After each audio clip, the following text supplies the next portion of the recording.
I think the junkie is about to get what he deserves, finally.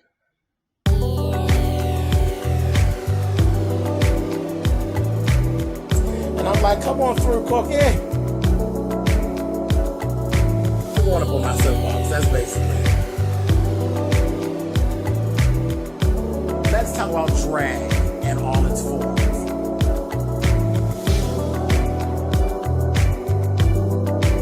What, Cookie?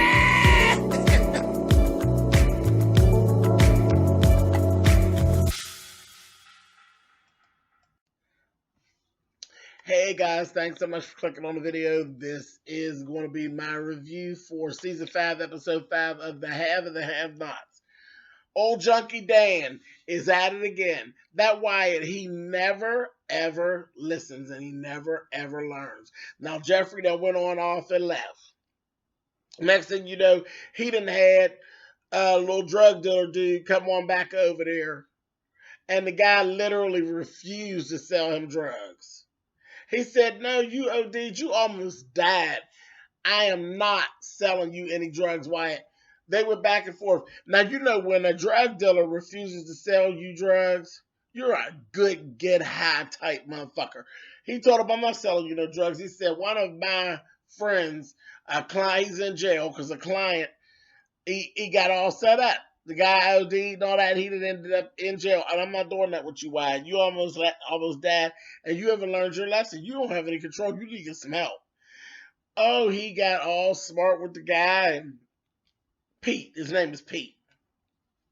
He wanted to try to rough Pete up, and he told him, hey, watch it now. I'm going to fuck you up. And he was going back and forth with him. Then he going to tell him, why are you here? You know, I don't need you. You think I need you? You think you the only game in town? He's like, I'm the only drug dealer. You know, you high motherfucker. You know, so he basically put him out. And Pete's like, whatever.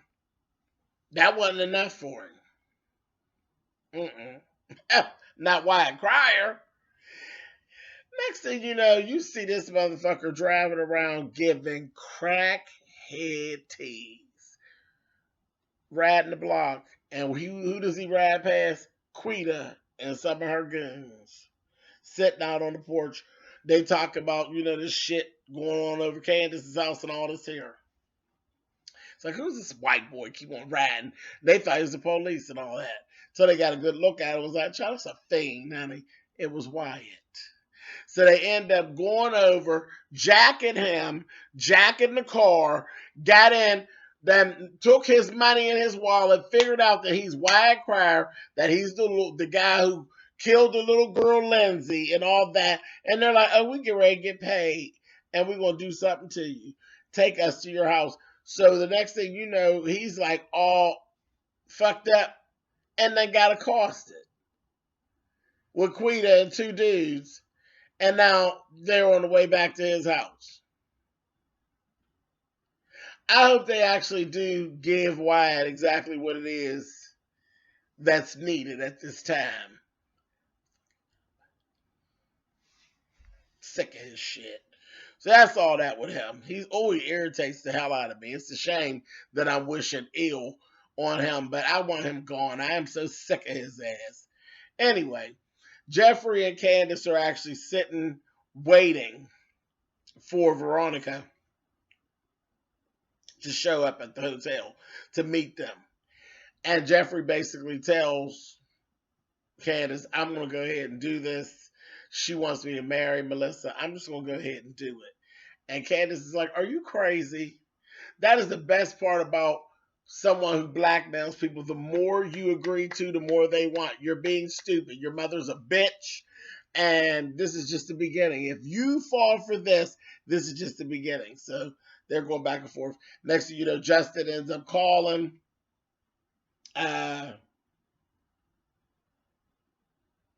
Jeffrey and lets him know they found the body. And to meet him at another hotel in 2 hours. He's like, all right, cool. So they're like, all right, cool. Veronica finally enters. She comes into the hotel. She brings this bushel of roses with her. Stops off at the front desk, bamboozled the front desk lady into looking Erica up, and then goes on over and tells her, oh yes, Dave, a guy named David left these flowers for a girl named Erica, and I didn't get her last name and all that, but he wants her to have them. Bamboozled her. She ends up coming down, said, I'm gonna come downstairs. The lady called and said, I'm gonna come downstairs and get them. Veronica went, sat on over to, Erica don't know what Veronica looked like. Goes and sits on over, talks to Jeffrey and Candace. Long story short, she just keeps fucking with Candace about Candace's clothes. And she stops says, oh, when the designers send me the real clothes for free, I might add. They said they call me and they send me clothes. The stitching isn't like that trash that you're wearing. Those are knockoffs there. This, that, thing, and the other. Oh, she just went on and on, picking at Candace. I said, Lord have mercy. Then they go back and forth and they're talking. Candace is like, I'm not telling her shit. Jeffrey, talk almighty, he's telling it all. Singing like a mockingbird, Eddie. So he's like, just tell her she's going to help us, this, that, and the other. So eventually she starts getting the information out of them. All about how Candace got her house and all of this. She's like, you blackmailed Jim. He didn't buy you a house. You blackmailed him. She's like, she said some shit to her, and I know she rolled back and told her, I was a law student. I'm not stupid by any means. And she said, honey, when you're in law school, you have to read the law books, honey. You don't just use them for knee pads while you scale your way up. She said, oh, is that what you did? I said, oh, these two bitches, they went back and forth, and they went back and forth. And she told Candace, Candace finally ended up opening up how she blackmailed Jim and this, that, thing, and the other. And she got the house. And she said, you stupid. But I like you sometimes because you do smart stuff. You're a conniving bitch. I like you sometimes, but you're stupid. You don't went to the bank and mortgaged your house, but you have no income. You bought a house with cash and you showed no income. Stupid girl. She's like, She said, no, I forged the work documents and all of that. And then she told her, Mr. Bowman at the bank, he's the one that messed it up and this, that, and the other. And then they foreclosed on the house because of the forged signatures and that. And she said, you were hoodwinked, hood rat. Lloyd Bowman is in Jim Cryer's pocket. They hoodwinked you. And she said, but then was the best mistake you ever made. And then she saw Candace's wheels spinning. And Candace, because Jeffrey just spilled all the baseball at the party and how many times they stabbed me, he spilled all that. Child Veronica got it, but she told me, you both give me $1. You just hired me to be your lawyer. She said, smart law student hood rat girl, explain to my son what's happened, because he's clueless. And you two are the dumbest clients that I've ever had. But losing your house was the best thing you've ever done. Took and walked on out of there, baby. And then Candace goes and explains to him they found the bodies in the house, but the bank had already foreclosed on the property, so the warrant was no good because the house doesn't belong to Candace anymore. So anything that they found in the house, they can say anything they want to say. They can pin it to them and all of that, but they can't use it in court because the warrant was no good. Because the property doesn't belong to Candace. The property belongs to the bank. So the bodies belong to the bank. And Candace looked at Jeffrey and was like, damn, that bitch is brilliant. But didn't we all notice about that goddamn Veronica? So Veronica got their asses over a barrel. Okay. So let's skip over to the Cryer's house, where Catherine is just in the midst of her motherfucking crazy. And Jim's telling her, you think you got it all figured out and you don't have it figured out, bitch. Are you crazy? And she said, Veronica ain't killed no goddamn body. You did it, Catherine. And she's like, I sure did. She stood in between me and my only child that's still living, and I shot the bitch.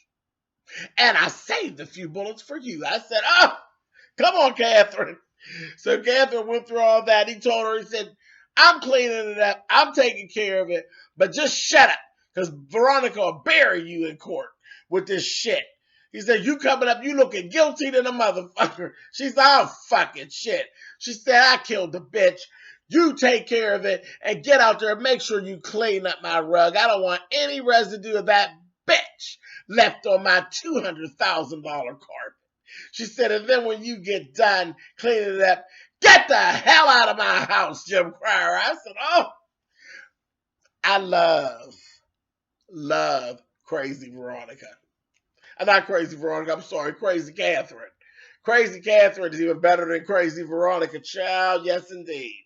So while all that's going on, then Jim comes out and he actually talks to David, and he's like, what's the plan?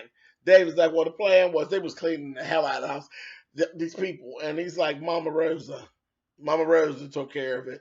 Says she's basically going to frame there's like 4 guys that Jennifer Salazar had gotten convicted, and they were all due to be let out of jail.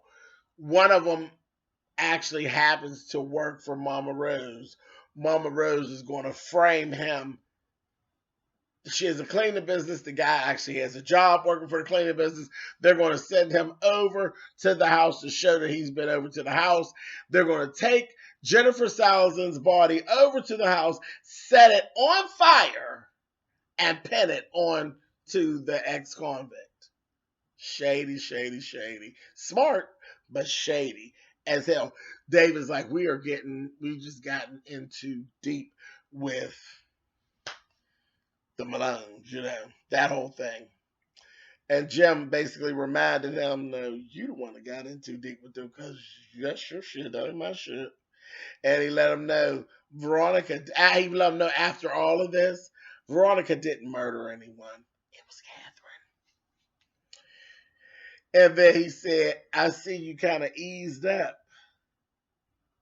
after you figured out that Veronica didn't do it. But just keep in mind, we're all in this together. I said, oh, that Jim Cryer he's a dirtball. He really is. He's a dirtball. So, okay. All that's going on. David ends up getting a phone call as soon as he gets outside and gets to the car. And it's Erica. Erica's thanking him for the roses. He's like, I didn't send you any roses. Get rid of those roses right now. And she said, it says David Harrington said, get rid of them right now. Get them out of your room right now. Take them and throw them outside of your door. Get rid of them. So she goes to go open the door. Baby, and when she opens up the door to sit them out, who's standing at the door but Crazy Veronica, honey? I said, oh, here we go. Child, she's just standing there. And David's like, Erica. I said, oh, shit, honey. And it cut out. So I can't wait for next week for that to see what's getting ready. Child, because I know Veronica's getting ready to talk some good motherfucking shit to Erica. She's getting ready to let Erica have it. Anyway, and then Mitch, I said old Tyler. Mitch got his phone called Benny. Told Benny about War being released. Benny's like, oh my God, what the fuck? So he's like, you got to go find Candace and keep her safe. He's like, okay, I'm going to find her. So he gets off the phone with Mitch. And when he's getting off the phone with Mitch, I said, Tyler, you done fucked up. He was saying, I'm going to call you as soon as I find her. Hey, Tyler. Mitch can't get no incoming calls down at the motherfucking jailhouse. Moving too fast and being sloppy, Tyler. Anyway, so Benny's trying to get these keys. He's like, give me your keys. Talking to Hannah. Hannah going round and round to how she ain't going to give him the keys. So he's trying to, not say too much in front of Quincy. And he's like, I need the keys. War's after Candace. He just said he going to kill her. She's like, Warwick? I practically raised that boy. That boy ain't Gary do nothing to Candace. And this, she just clueless. Going on and on saying where he was about war. And he said, no, you don't know war. War is bad news and he's fucking after Candace. Where's your goddamn keys? Child, so the baby and them saying, they're over there. I was playing with him. Child, he got the keys and he went on out the door. And I'm looking and I seen how Hannah does start pacing the floor like, has everybody lost their motherfucking minds?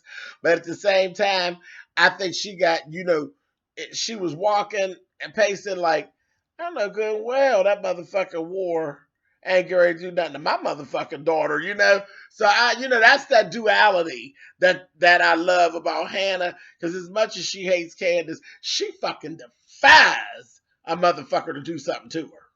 I said, child, yes, God, honey. I cannot wait till next week, honey. And I will see you guys right back here on this couch next week. All right. See y'all.